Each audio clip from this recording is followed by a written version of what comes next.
আসসালামু আলাইকুম। আমরা এখন বরিশাল স্টেডিয়ামে আন্ডার 12 কার্নিভালের খেলা চলছে। সোফার স্টেডিয়ামের অনেকখানি কাজ শেষ, আর আউটফিল্ডের কাজটা চলতেছে। পাঁচটা উইকেট রেডি করা হয়েছে, নতুন wicket. Overall stadium looks beautiful. এইখানে যখন স্টেডিয়ামের কাজটা শেষ হবে, আশা করি এখানে আমরা বিভিন্ন ডোমেস্টিক ক্রিকেট, ইন্টারন্যাশনাল ক্রিকেটের পাশাপাশি বিপিএল আমরা করতে পারবো।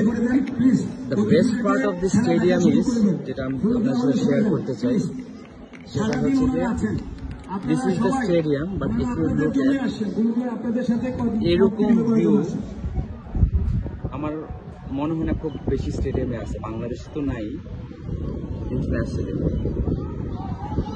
নদীর পাড়ে স্টেডিয়াম। সামনে কেউ ডাকবেন না, সামনে কেউ ডাকবেন না। আশা করি স্টেডিয়ামের তারা কাজটা খুব তাড়াতাড়ি শেষ হয়ে যাবে, এবং কাজ যখন শেষ হবে আমরা ইন্টারন্যাশনাল এবং ডোমেস্টিক টুর্নামেন্ট দেখতে পারবো। দেখেন, এটা আমাদের বরিশালে যারা মানুষ আছেন, আমাদের আরেকটা